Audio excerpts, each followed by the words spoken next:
शायद है दूसरी तीसरी बार हो। आजकल भड़ोत जिला उसे कहते हैं। नर्मदा वहाँ उत्तर से दक्षिण को बहती है।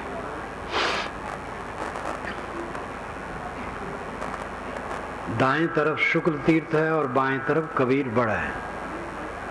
यानी तट के पश्चिम तरफ शुक्ल तीर्थ है और तट के पूरब कबीर बड़ा है, जो आज खड़ा है एक बहुत विशाल बाग के रूप में। 600 वर्ष पुराना है वो। तत्वा और जीवा ये दो ब्राह्मण बंधु वहाँ रहते थे और कबीर साहब के शिष्य थे। एक बार काफी दिन रह करके जब चलने लगे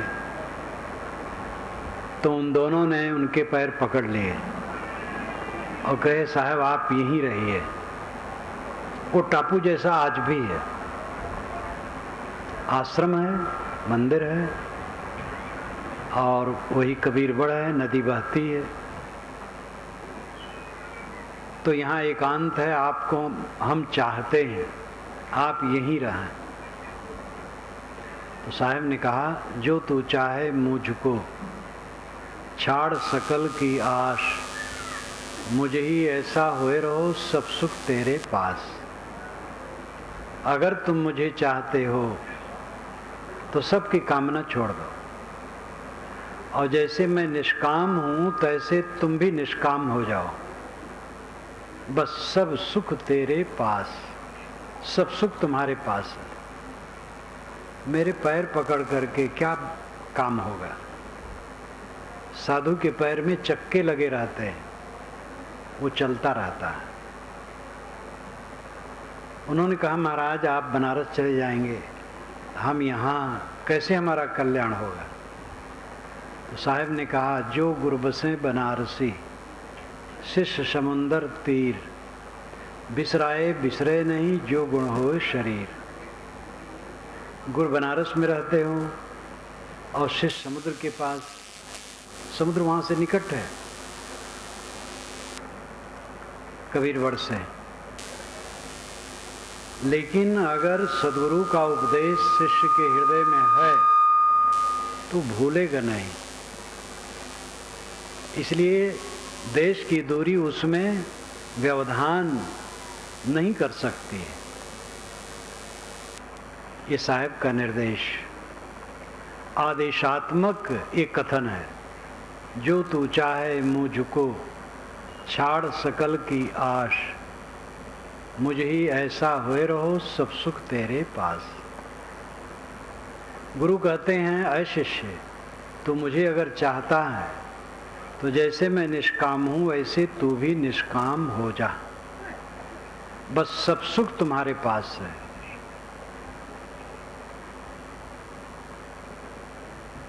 जीवन का परम सुख आत्म संयम में है और इस पर कम लोग ध्यान देते हैं। साधना पर ध्यान देने की आवश्यकता है। जितने लोग यहाँ बैठे हैं सब ध्यान दें। साधु को तो और करना चाहिए, गृहस्थ को भी करना चाहिए, स्त्री पुरुष सबको। 24 घंटे में निर्धारित कर लो कि इतना समय हम अकेले में बैठेंगे, ज्ञान के ग्रंथ पढ़ेंगे, चिंतन करेंगे और ध्यान करेंगे। ये 3 बात। अकेले में बैठना, घर में कुछ ऐसी जगह बनानी चाहिए जो हवा प्रकाशदार हो और शांत क्षेत्र हो, वहाँ बैठ जाए। जमीन में बैठना चाहिए, जमीन पर चटाई आसन बिछा लेना चाहिए और ज्ञान वैराग भक्ति के ग्रंथ पढ़ना चाहिए। टीवी जब से आया है और विकार बढ़ गया। अध्ययन चिंतन मनन की जगह पर टीवी लोग देखते हैं, खुराफात की बात दिमाग में भर लेते हैं। इस पर संयम की जरूरत है। समय निकालें, 2 बार समय निकालना चाहिए, सुबह शाम। 2 बार न निकले, 1 बार सही।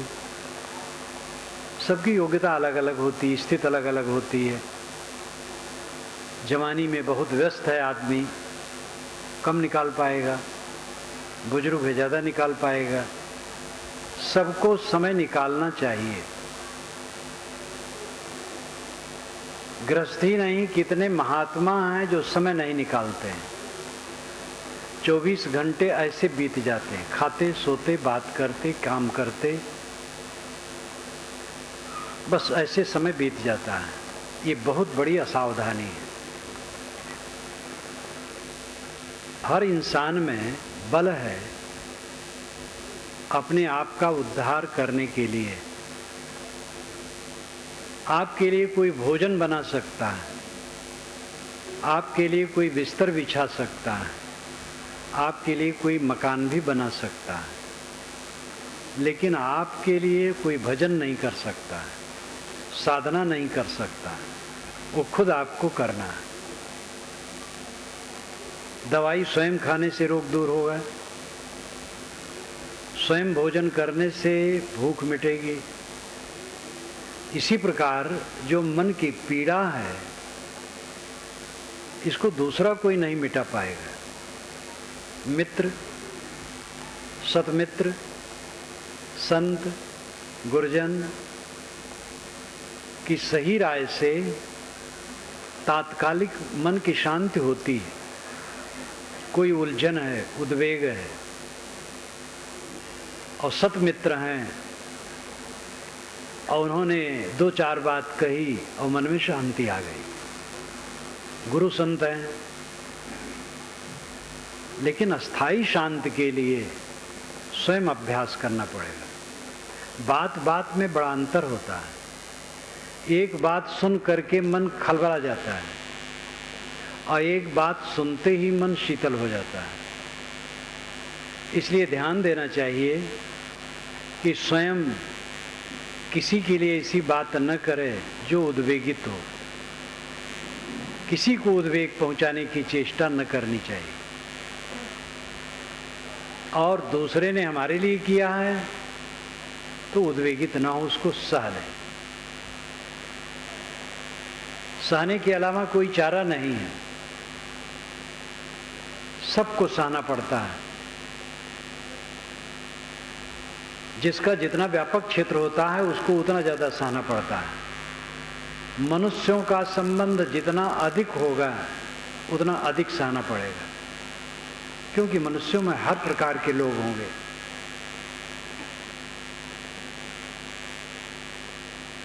स्वयं सह लेना और दूसरे को सहाने की चेष्टा न करना, ये अपने अहंकार को मारे बिना नहीं हो सकता है। हमारा घोर शत्रु कौन है? हमारे मन में टिका हुआ अहंकार। और बहुत प्यारा लगता है, कोई मान बढ़ाई दे हमें, बड़ी खुशी होती है। मान बढ़ाई में फूलना मानो विष ग्रहण करना है।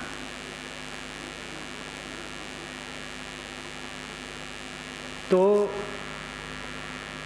अपने मन के अहंकार को मारें, उद्वेग शून्य हो, दूसरे को उद्वेगित न करें। जो जितना उद्वेग शून्य होगा उतना उद्वेगित नहीं करेगा। जो उद्वेगक है, दूसरे को उद्वेग देता है, इसका मतलब है अंदर में वो असंतुलित है, अशांत है। दुखी आदमी दुख देता है, सुखी आदमी सुख देता है। पैसा वाला ही किसी को पैसा दे सकता है, विद्वान किसी को विद्या दे सकता है, ज्ञानी किसी को ज्ञान दे सकता है, दुखी किसी को दुख देता है और सुखी सुख देता है। अगर हम दूसरे को दुख देते हैं तो स्वयं दुख से खाली नहीं, और देंगे तो और वो फलेगा। एक बीज डालने से पौधा होता है धान का, और 3 शाखाएं उसमें निकली, और 3 बालियां आएंगी। एक एक बाली में 100 दाने भी हो तो 300 दाने हो गए। एक दाना में 300 दाने। इसी प्रकार बुराई और भलाई, ये दोनों के फल बढ़ते हैं। बुराई करेंगे उसका फल बढ़ेगा, अच्छाई करेंगे उसका फिर फल बढ़ेगा। अपने को सुधारने के अलावा कोई चारा नहीं है। विवाद चारा नहीं है। विवाद करके समाधान नहीं होता है, सह करके समाधान होता है। फिर निर्णय की जरूरत होती है, निर्णय दिया जाता है। कहीं किसी व्यक्ति का निग्रह भी किया जाता है, दंड भी देना पड़ता है। ये सामाजिक परिस्थिति में ये सब होता है। लेकिन जो रात दिन की बात है, वो अपने मन को ही, अपने अहंकार को ही मारना होता है।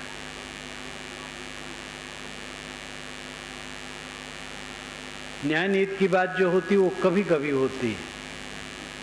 कभी कभी आपको किसी को दंडित करने की जरूरत पड़ सकती है। रात दिन आप दूसरे को दंड देंगे। पत्नी ने गुस्से में कुछ कह दिया, न तो आप उसके लिए पंचायत बैठाएंगे और न तो उसको दंड देंगे। दंड देंगे तो कब तक चलेगा? इसलिए दंड का विधान, न्याय का विधान, ये समय समय से होता है। रात दिन की साधना में सहना सबसे बड़ा तरीका है। सह लेना, दूसरे को सहाने की चेष्टा न करना,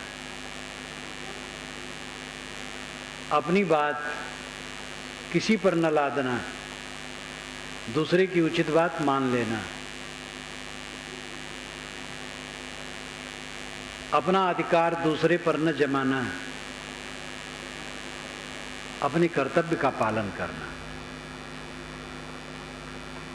जब हम दूसरे को अपने अधिकार करने में अपने अधिकार करने की चेष्टा करते हैं, तब हम उसी के अधिकार में हो जाते हैं। जो लोगों पर अधिकार करना चाहेगा वो स्वयं दूसरे के अधिकार में हो जाएगा। जो किसी को अपने अधिकार में नहीं करना चाहेगा, उसके अधिकार में पूरी दुनिया है। इच्छा ही जब मिट जाती है तो सब पर वो सम्राट हो गया। ये साधना का विषय है। आप कह सकते हैं संत के लिए है। संत के लिए नहीं है, जो दुख न चाहे उसके लिए। गृहस्थ लोग दुख नहीं चाहते हैं तो उनको भी करना है। संत भक्त की तो 2 श्रेणियां हैं। वैसे संत शब्द का अर्थ है सत्य में स्थित है। सत शब्द से संत बनता है। संत शब्द सत्य में जो स्थित है वो संत है, चाहे किसी कपड़े में हो। कपड़े के रूप में भी एक मर्यादा है। हम लोगों के अलग वेश हैं, आश्रम अलग है, साधु आश्रम। लेकिन ये तो मानव की बनाई श्रेणी है, इसका अपना उपयोग है। दुख किसी को प्रिय नहीं। गृहस्थ भी जब दुख नहीं चाहते हैं तो क्या दूसरा रास्ता होगा जिससे दुख न हो? यही रास्ता है। सह लेना, गम खाना, क्षमा कर देना, शील से रहना, समता से रहना। घर में 4 लोग हैं, सबका स्वभाव अलग है, रुचियां अलग हैं, गुण कर्म अलग हैं। बिना सहे किसी का जीवन सुख से नहीं बीत सकता है। साधना के विषय में कह रहा था, साधना में मन देना चाहिए। अनादिकाल का बिगड़ायल मन है, इसमें तमाम विकार भरे हैं। इस जीवन में भी जब से होश में आए तब से इसमें विकार भरते रहे। उन विकारों का जखीरा पूरा मन में इकट्ठा है, वो आदमी को बैठने नहीं देता है। जो जानो जग जीवना, जो जानो सो जीव, पानी पचावो अपना, पानी मागिनत पी। अगर जीव को जानते हो और जीवन जीना जानते हो तो जो पानी पिए हो उसको पचा लो और नया पानी न पियो। ये लाक्षणिक कथन है। जीव शुद्ध तत्व, मौलिक तत्व है। उसी के विशेषण में आत्मा, राम, ब्रह्म अनेक शब्दों का प्रयोग होता है। मूल जीव शब्द है। अगर अपने स्वरूप को समझते हो, अपने आत्मा को समझते हो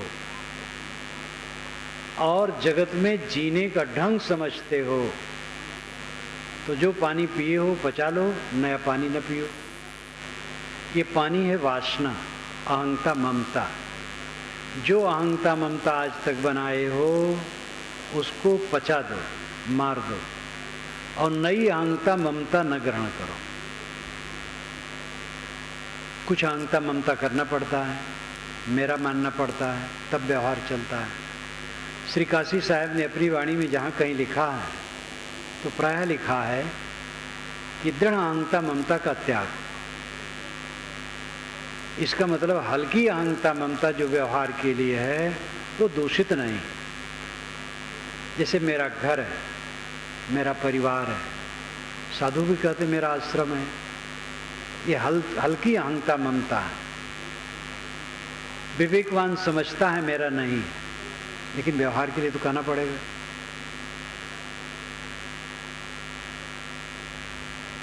दृढ़ करके अपना नहीं मानता है। सांप अगर अपने बिस्तर पर आ गया है, वहां से हटेंगे नहीं या उसको किसी तरफ फेंकेंगे नहीं तो मंगल नहीं। हमारी अहंता ममता सांप है जो हमें रात दिन काट के विषाक्त करता है। इसका त्याग किए बिना किसी को शांति नहीं मिल सकती। ये सब सूझ नहीं हो सकती है जब तक अकेले में न बैठे, स्वाध्याय न करे, चिंतन न करे और ध्यान न करे। सेवा के बाद ये तीन खास हैं। हर आदमी को सेवा परायण होना चाहिए। अपनी शक्ति और योग्यता के अनुसार जहाँ रहे सेवा परायण हो। सेवा से चित्त शुद्ध होता है। इसके आगे जो बात है वो तीन है: स्वाध्याय, चिंतन और ध्यान। स्वाध्याय सदग्रंथों का अध्ययन, चिंतन अपने पर सोचना, मेरे मनोविकार कितने शेष हैं, कितने मिट गए, मिटाने के लिए हम क्या प्रयास कर रहे हैं। अपने पर चिंतन, आत्मचिंतन। आदमी प्रतिक्रिया में जीता है। जब से नींद खुलती है और फिर जब सोते हैं, इस बीच में आप अपना परीक्षण कीजिए तो कितना समय प्रतिक्रिया में जाता है और कितना समय आत्मचिंतन में। कितने लोगों का तो पूरा जब तक जागते हैं प्रतिक्रिया में ही जाता है। प्रतिक्रिया, रिएक्शन। अमुक ने ये कहा तो अब उसको उत्तर दे रहे हैं मन ही मन। अब ऐसा उत्तर देते रहते हैं और कुछ मतलब नहीं। अनुकूल मिला, प्रतिकूल मिला, अनुकूल की भी प्रतिक्रिया होती है, अनुकूल की प्री प्रतिक्रिया होती है, प्रतिकूल की अप्रिय प्रतिक्रिया होती है। आदमी का मन कुतर्कों से भरा रहता है, रिएक्शन से भरा रहता है, प्रतिक्रिया से भरा रहता है। प्रतिक्रिया नरक है, चित्त का नरक है प्रतिक्रिया। स्वयं जांच करें, स्वयं सफाई करें। कौन सफाई करेगा? भगवान कृपा कर देंगे, गुरु कृपा कर देंगे, लोग कहा करते हैं। सबकी कृपा, अपनी कृपा अपने ऊपर करना होगा। भगवान जिसे हम कहते वो परोक्ष है, कल्पना का विषय है। सदगुरु जिसे कहते वो सामने है, वो उपदेश कर देगा, करना पड़ेगा खुद। अपने अंदर के विकारों के दृष्टा हम खुद हैं, स्वयं ही उन्हें काट करके निकालना पड़ेगा। और इसके लिए जब रोज प्रयास चलेगा तब आपको इसमें रस मिलेगा और देखेंगे चित्त में बहुत अंतर हो गया। जितना पहले कलह करते थे, उद्वेगित होते थे, अशांत होते थे, लालसाओं से भरे होते थे, वो काफी घट गया। मन को राहत मिल गई। करते चलें, विकार कटते जाएं। चिंतन और ध्यान, ध्यान का भी अभ्यास सबको करना चाहिए। ध्यान क्या है नाम की एक छोटी सी पुस्तक है, बुक स्टॉल से आप उसको जरूर लें। 2-3 रुपए की पुस्तक होगी, उसमें सब विधान बताया गया है। रोज ध्यान करें, ध्यान न लगे तो भी ध्यान करें।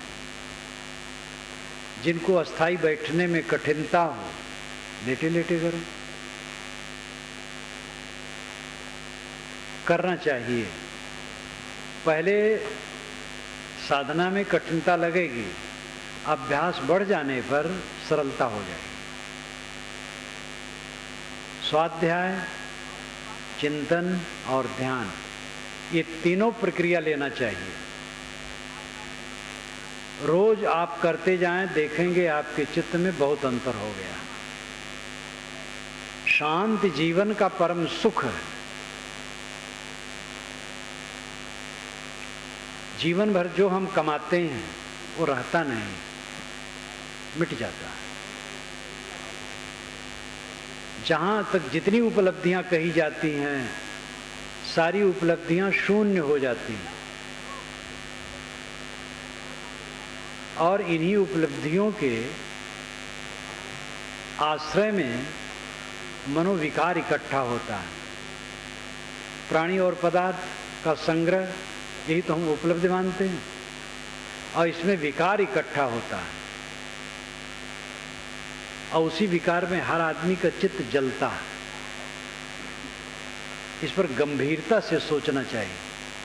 समय भागा जा रहा है, रुकने वाला नहीं,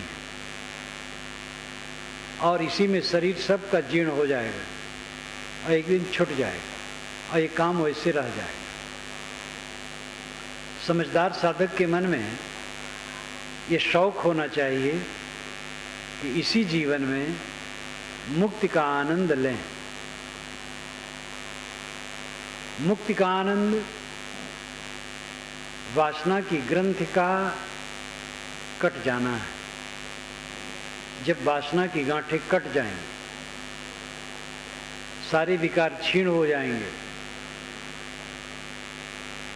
ऐसी अवस्था में जो चित्त की निर्मल दशा है, वही जीवन मुक्ति का सुख है। जीवन मुक्ति का सुख बहुत भारी भरकम है, इससे गृहस्थों को घबराना नहीं चाहिए। केवल साधु वेशधारी जीवन मुक्त होंगे और गृहस्थ वेशधारी नहीं होंगे, ये बात नहीं। जीवन मुक्ति एक बार मिलती भी नहीं। जितना विकार कटता है उतना मन हल्का बनता है, उतने अंश में जीवन मुक्ति होती है। जीते जीते मुक्ति। 4 वर्ष के पहले जो वासनाएं उद्वेगित करती थी, अब वो नहीं करती उतनी, तो मुक्ति हुई। व्यापारी कुशलवा माना जाता है जो अपने व्यापार का हिसाब किताब रखता है। साधक सही वह माना जाता है जो निरंतर आत्मनिरीक्षण करता है। 4 वर्ष के पूर्व जो उद्वेग था अब नहीं है, 2 वर्ष के पहले था वो नहीं है, गत वर्ष में था वो नहीं है, 6 महीने के पहले जो मन में भ्रांति थी वो नहीं है, तो समझ लो कि अध्यात्म की तरफ बढ़ रहा है। अब अगर वैसे विकार हैं कोई उन्नति नहीं, अगर विकार बढ़ रहे हैं तो पतन है।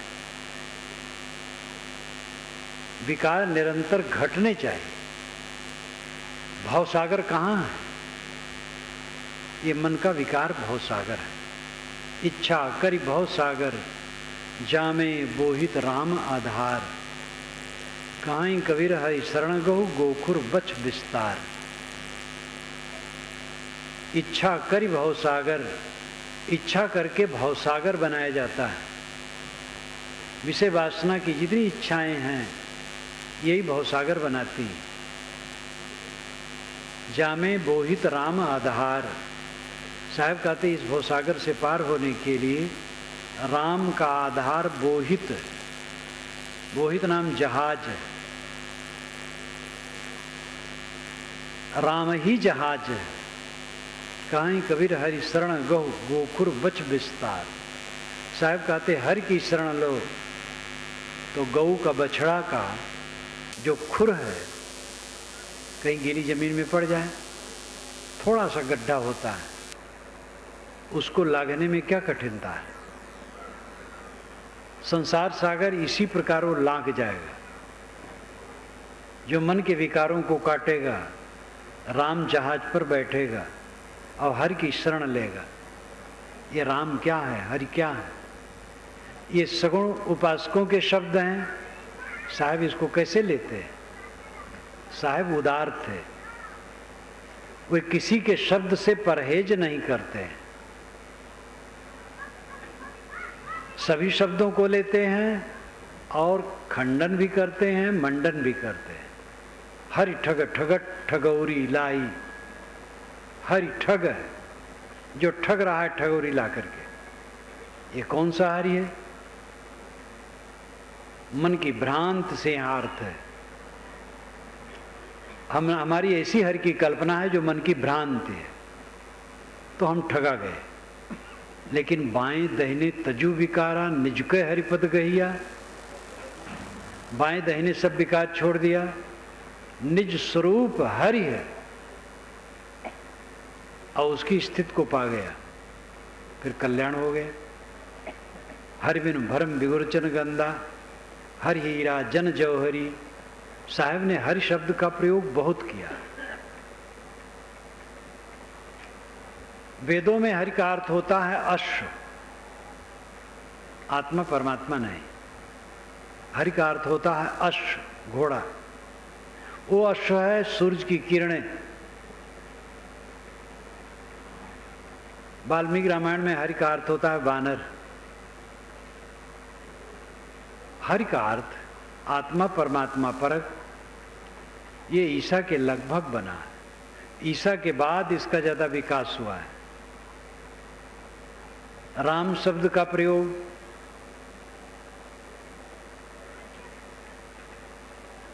और बाद में हुआ है। 8वीं 9वीं शताब्दी से कुछ कुछ राम नाम भजन शुरू हुआ है। 11वीं शताब्दी में बढ़ गया, फिर बढ़ता चला गया। हरि और राम, इन दोनों शब्दों का प्रभाव सदगुरु कबीर पर पड़ा और उन्होंने इसको लिया। यथास्थान खंडन मंडन दोनों है। अगर राम या हरि परोक्ष है तो उसका खंडन साहब करते हैं, और परोक्ष है उसका मंडन करते हैं। परोक्ष का मतलब है कल्पना का विषय। 3 विषय सामने हैं आपके, प्रत्यक्ष, परोक्ष और अपरोक्ष। ध्यान दीजिएगा। प्रत्यक्ष इंद्रियों का विषय है और परोक्ष मन का विषय है, और अपरोक्ष मन और इंद्रियों के विश्राम के बाद होता है। कबीर दर्शन में रहस्यवाद में मैंने इसको लिखा है, पहले अध्याय में। आंख नाक कान जीभ चाम, से जो कुछ जाना जाता है ये प्रत्यक्ष है।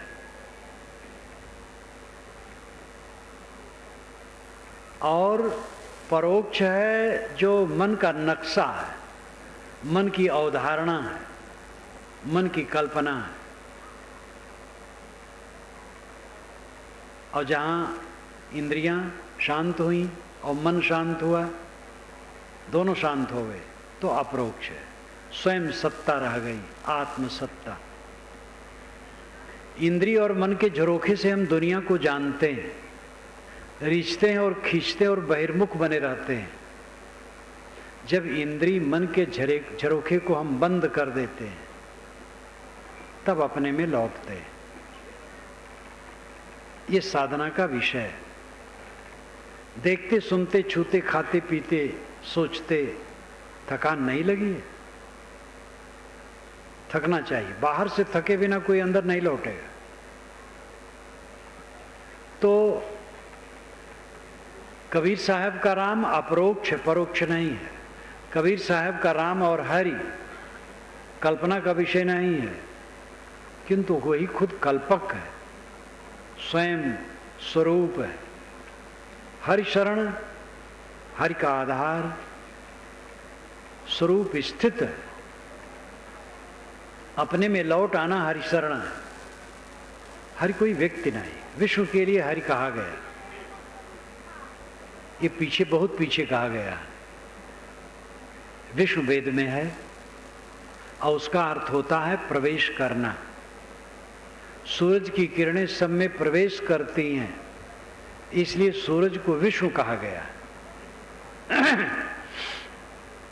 इदम विष्णुर विचक्रमे त्रेधा निदधे पदम समूढ़ मत्स्य पांसुरे, ये ऋग्वेद का मंत्र है। इदम यहाँ पर विष्णु, विष्णु विचक्रमणे, विचक्रमे चला, त्रेधा तीन प्रकार से, निदधे रखा, पदम पैर। यहाँ विष्णु चला, तीन प्रकार से कदम रखा।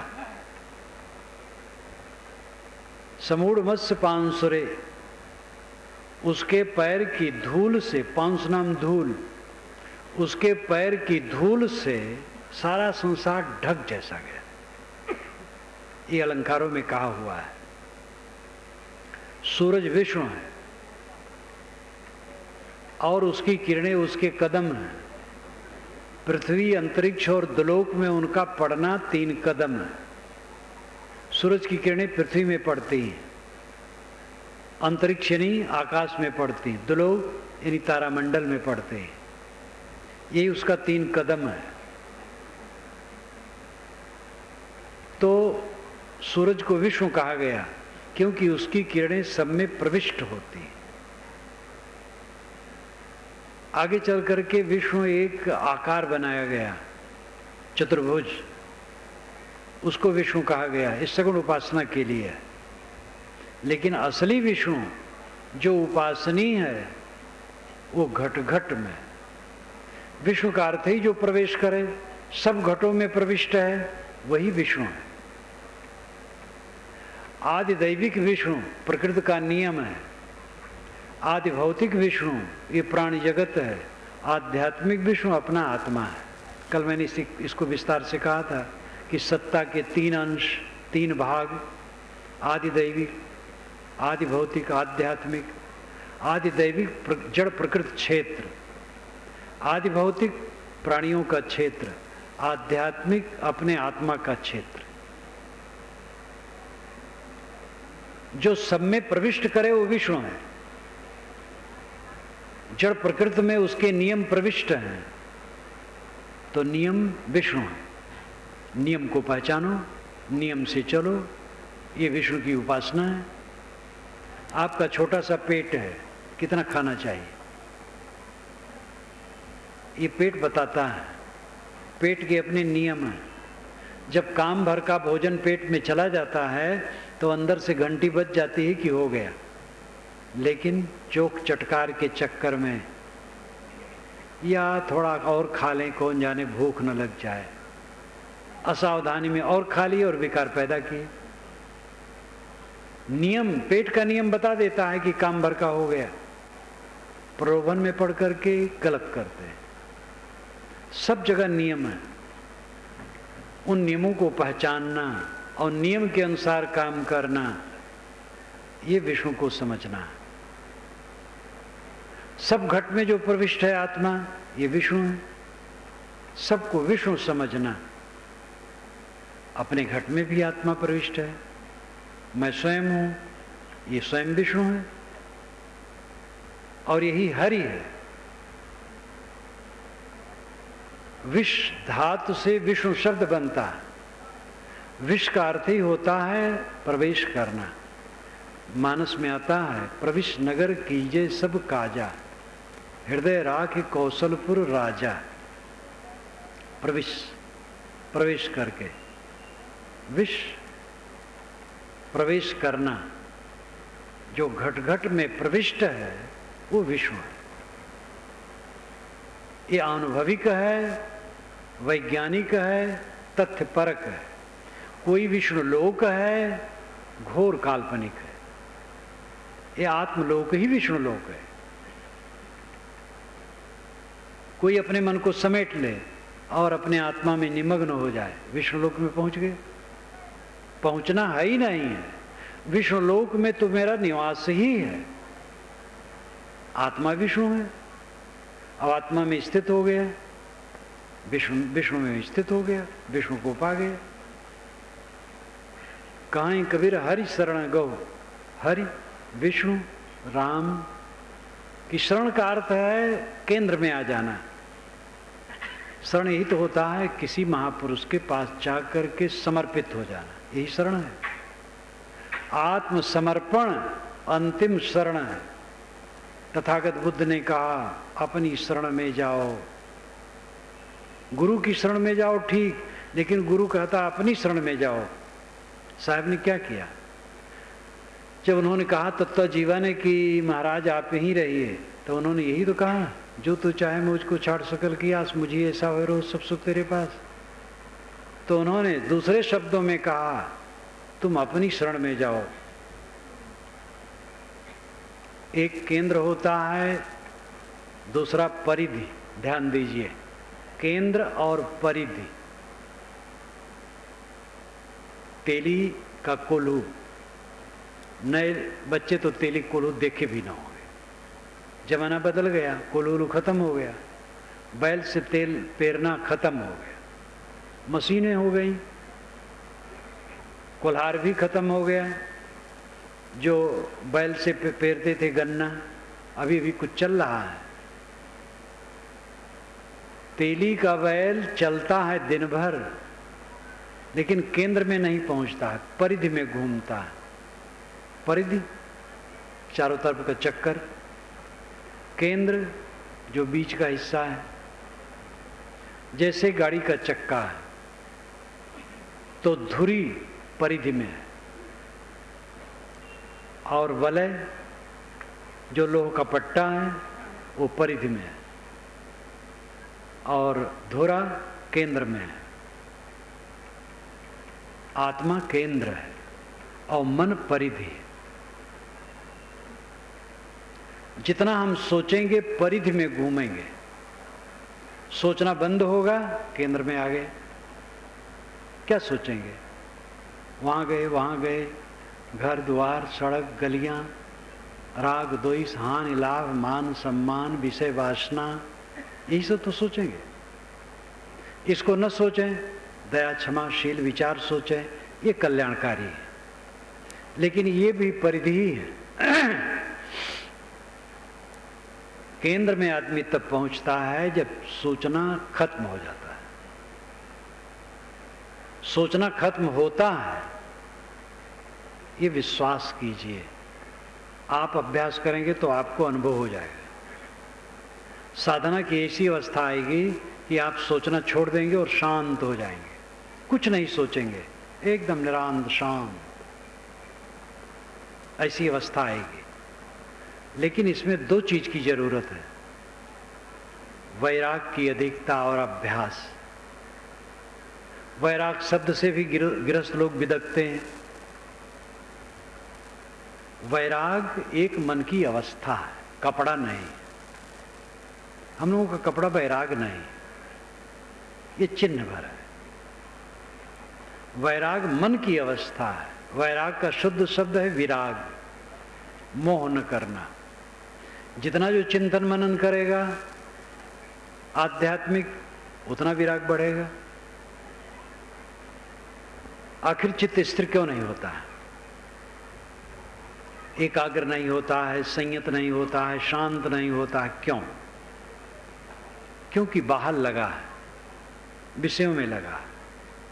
विषयों से छूट गया तो हान लाभ में लगा है, मान अपमान में लगा है, अहंकार की धुरी टूटी नहीं, इसलिए मान अपमान में उबल रहा है। जब अपने अहंकार को मारेंगे तब मान अपमान में भी नहीं उबलेंगे। निमित्त तो जीवन भर मिलेंगे।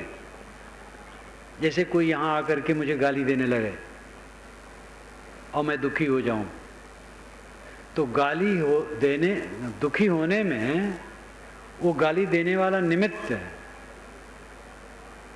लेकिन उपादान, दुख का उपादान मेरे अंदर में है, जो मेरा अज्ञान और अहंकार है। अगर वो खत्म हो जाए, हमारे अंदर का अज्ञान अहंकार खत्म हो जाए, दुख का उपादान, तो निमित्त बेकार हो जाएगा। कोई गाली दे, हम दुखी नहीं होंगे। आप ये भी ध्यान दीजिए, जीवन भर आपको निमित्त मिलते रहेंगे, बच नहीं सकते।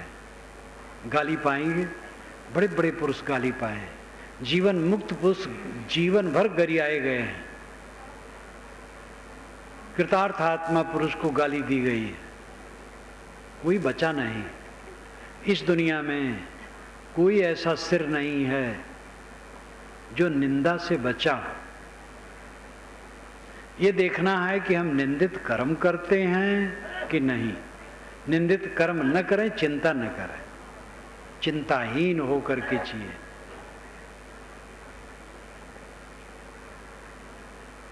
दुख का उपादान, उपादान का मतलब है जिससे वस्तु पैदा हो। जैसे भात, भात का उपादान चावल है, भंडारी रसोईया निमित्त है। घड़ा का उपादान मिट्टी है और कुम्हार निमित्त है। हमारे दुख का उपादान हमारा अज्ञान और अहंकार है, और निमित्त तो मिलते रहेंगे। निमित्त की चिंता न करो। अगर अंदर से अज्ञान और अहंकार मिट गया तो निमित्त कुछ नहीं कर पाएगा। आखिर जो मन को जीत लिए उन्हीं को तो बेड़ा पार हुआ। कबीर साहब कभी क्षोभित हुए, कभी क्षोभित नहीं हुए। 52 कसनियां उनके ऊपर बताई गई हैं, वो अतिशयोक्तियों से भरी है, लेकिन उसके मूल में यह है कि उनको कष्ट दिया गया, लेकिन अपने विरोधी के प्रति भी वो क्षुब्ध नहीं हुए। तथागत बुद्ध, महावीर स्वामी कोई क्षुब्ध नहीं हुए। अन्य साधक भी, स्वामी शंकराचार्य ने कहा है, प्रतिकार भावना बिना सह लेना ये तितिक्षा है। प्रतिकार भावना, बदला लेने की भावना न होना। संत ईसा को तकलीफ दी गई, अंत में हत्या भी कर दी गई। अपने हत्यारे के लिए उन्होंने कहा, जब क्रॉस पर लटके थे, कि प्रभु ये नहीं जानते हैं कि हम क्या करते हैं। इतने दयालु पुरुष, इनको क्षमा करना। कोई साधक होगा दुनिया के किसी क्षेत्र में, सबकी दशा एक है। इसीलिए साहब ने कहा, समझे की गति एक है, जिन समझा सब ठौर। काहे कबीर ये बीच के बल कहीं और की और। निमित्त सबको मिलते हैं। गोस्वामी तुलसीदास जी ने तो सबकी दुष्टों की भी वंदना कर डाली है। ब्राह्मणों को तो बहुत पुचकारा है, लेकिन काशी में ब्राह्मण खार खाए बैठे थे उनके लिए, और उनको रत्ती भर नहीं मानना चाहते थे। कैसा संसार है। जिस महापुरुष ने ब्राह्मणों की फिजूल प्रशंसा की है, पूजी विप्र शील गुणहीना, ये फिजूल प्रशंसा है, बल्कि खतरनाक है। लेकिन उसी महापुरुष को ब्राह्मणों ने सताया काशी में। कोई साधक है, साधना का लक्षण ही है प्रतिकार भावना से रहित होना, हाँ कुसंग से बचना। ये नहीं कि बेवकूफ बना रहे और कुसंग का सेवन करे। जहाँ उद्वेग पैदा हो, जहाँ अशांति पैदा हो, कुसंग रहे, तो विवेकवान उससे बचा के चलेगा, हट के चलेगा, लेकिन उसके लिए मन में दुर्भाव नहीं रखेगा। तो केंद्र आत्मा है, मन परिधि है। आप अपनी परीक्षा कीजिए, कितने समय परिधि में जीते हैं, कितने समय केंद्र में। कितने लोग तो केंद्र समझते ही नहीं, जो समझ गए हैं वो कितने लोग उसमें जीते हैं। परिधि ही में लोग घूमते रहते हैं, स्मरण स्मृतियां ख्यालात डूबे रहते हैं उसी में। साधना करते करते ऐसा समय आता है जब साधक की परिधि समाप्त हो जाती है और केंद्र में आ जाता है। सोचना बंद हुआ, केंद्र में आ गए। कहीं आना जाना थोड़े है। चित्त बाहर रम रहा था, परिधि में घूम रहे थे, चित्त शांत हो गया, केंद्र में आ गए। चित्त शांत होते ही केवल दशा, अद्वैत दशा, निर्वाण दशा, स्वरूप स्थित होती है। ये सब के अर्थ एक है। केवल रह जाना, अकेला, अद्वैत हो जाना, अकेला रह जाना, निर्वाण हो जाना, वासनाओं का बुझ जाना, स्वरूप स्थित सहज समाधि, सब एक बात है। मन की एकाग्रता साधना चाहिए। साधते साधते ऐसा क्षण आएगा कि चित्त शून्य हो जाएगा, शांत हो जाएगा। 1 मिनट अगर चित्त शून्य हो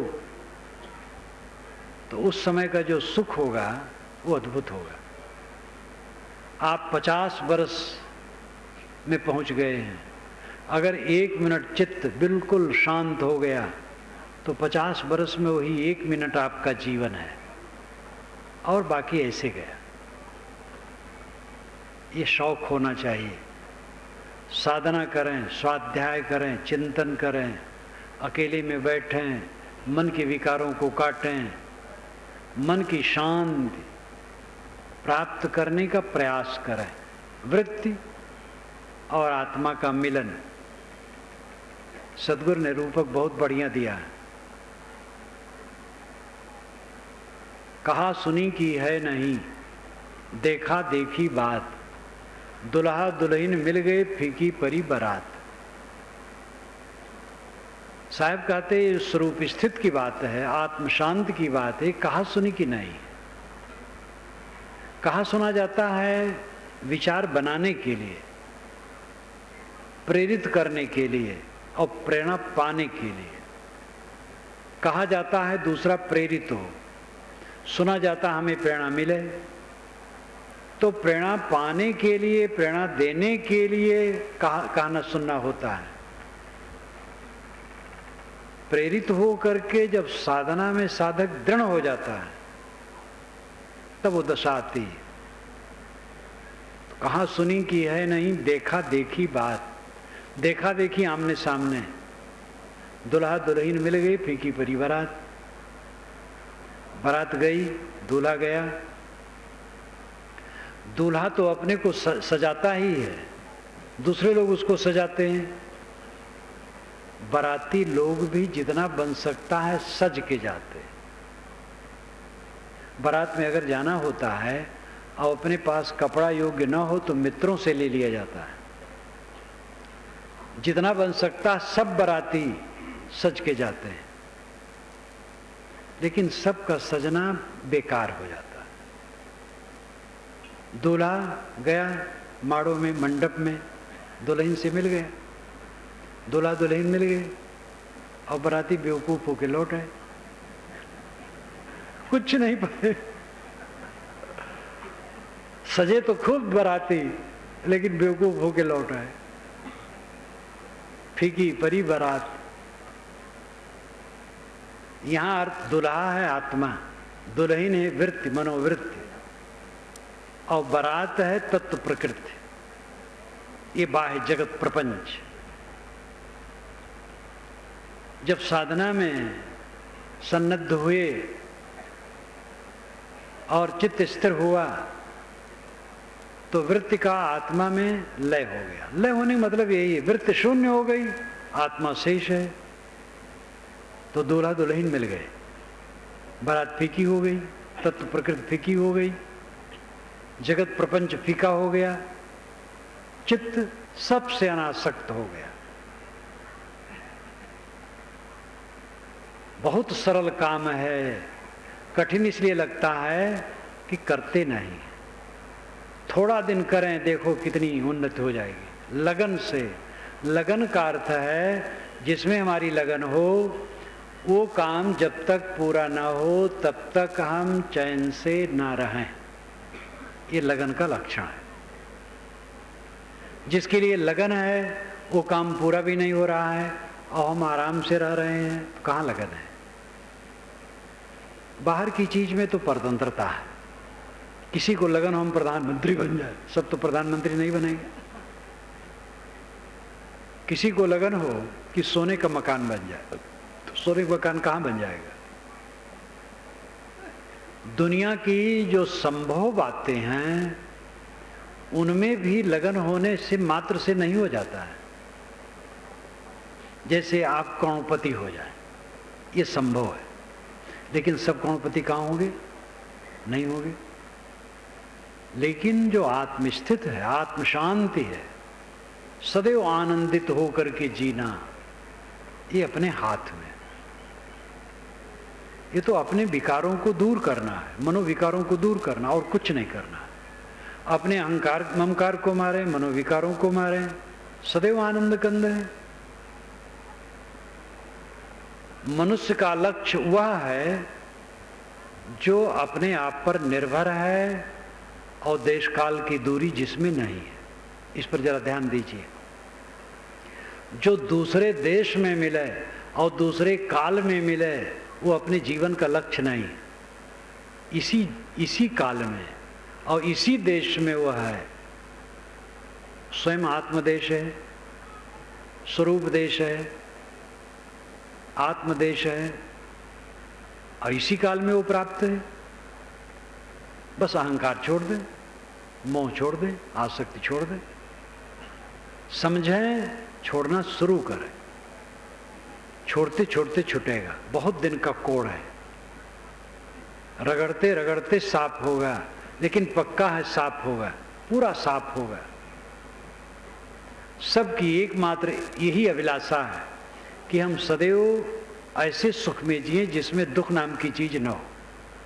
और ऐसा सुख कहाँ है?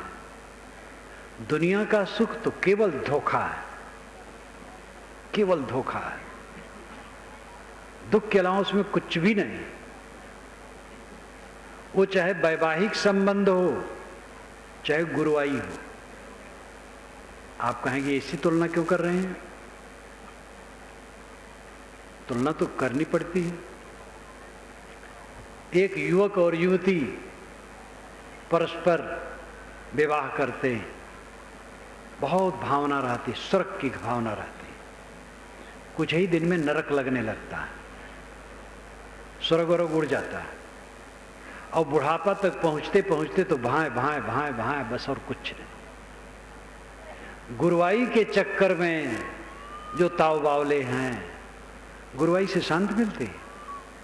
शांति तो मन को निर्मल करने से मिलती है। गुरुवाई के लिए, महंती के लिए मारा मारी, राग द्वेष, कलह कल्पना, मुकदमेबाजी, होड़, गुरुआई भी फांसी है। सहज रूप में निष्काम होकर के सेवा करना ठीक है। थोड़े में अंतर होता है। ठाव गुण काजर, ठाव गुण कारिक। योग दर्शन का निर्विकल्प दूसरे ढंग का है। वहां कई कैटेगरियां बांटी गई है, वो उनकी शैली है। लेकिन पारक सिद्धांत का निर्विकल्प, वेदांत का निर्विकल्प एक है। संकल्प शून्य हो जाना पारखी और वेदांती दोनों एक ढंग से कहते हैं। और ऐसा होना सरल है। काम करें, अपनी अपनी योग्यता के अनुसार सब लगें। स्त्री पुरुष गृहस्थ विरक्त सब प्रतिदिन समय निकालें। अकेले में बैठें, स्वाध्याय करें, आत्मचिंतन करें, ध्यान करें, लेखा जोखा रोज रखें। मन के विकार कितने घटे। साधना जितनी बढ़ती जाएगी पर निंदा खत्म होती जाएगी। दूसरे की बुराई देखना बंद होता जाएगा। अपनी बुराई रात दिन देखने में फुर्सत नहीं मिलेगी। साधक विनम्र होगा, नम्र हो जाएगा एकदम चारों तरफ से। जिसकी साधना जितनी ऊंची बढ़ती जाती है चारों तरफ से उतना वो नम्र होता जाता है। तो दूल्हा दुल्हन मिल गए, फीकी परी बारात। कहा सुनी की है नहीं, देखा देखी बात। ये अंतिम बात है। आप लोगों के सामने मैंने शुरू किया कि भाई जितने सज्जन यहाँ आए हैं, संत आए हैं, स्त्री पुरुष आए हैं, इसका शौक करें। अकेले में रोज बैठने का कुछ समय निकालें, ध्यान चिंतन अध्ययन मनन करें। ऐसा जब करना शुरू करेंगे तब साधना में प्रगति होगी। और उसको छोड़ें ना, करते चलें। देखें चित्त में कितना अंतर आएगा। आपकी कमाई, आपकी उपलब्धि चित्त की निर्मलता। बाहर की जितनी उपलब्धियां होती हैं 16 आने झूठी। ये आश्रम है, यहाँ साधु हैं, बहुत सी पुस्तकें मैंने लिख दी हैं, बड़ा प्रचार है, देश विदेश में है। लेकिन ये सब हमारे लिए कौड़ी कभी नहीं। हमारा मन निर्मल है, शांत है, समाधिस्थ है, तो बस वही हमारा फल है। और अगर कहीं ये बाहर के चक्कर मकर में भटक गया तो गए। मेरी पुस्तकों से हजारों लोग लाभ लेते रहेंगे हजारों वर्षों तक, और मैं घोटाले में पड़ जाऊंगा। इसलिए मेरी उपलब्धि आपकी गृहस्थी जैसी है वैसे मेरी भी है। आपकी गृहस्थी घर द्वार, बाल बच्चे, खेतबाड़ी, फैक्ट्री, कारखाना, दफ्तर, दुकानें। हम लोगों की उपलब्धि आश्रम, शिष्य शाखा, भक्त समुदाय, प्रचार प्रसार, कीर्ति। आपका भी झूठा है, हमारा भी झूठा है। और दोनों मन फंसाए तो दोनों धोखे में गए। अपनी उपलब्धि है चित्त की निर्मलता, आत्म शांत, आपका परमात्मा, आपका ब्रह्म, आपका राम, आपका अल्लाह खुदा, आपका अस्तित्व। उसमें लौट आएं, परिधि को छोड़ें, केंद्र में आए। इसी निवेदन के साथ मैं अपनी वाणी को विराम देता हूँ। बोलिए सद्गुरुदेव की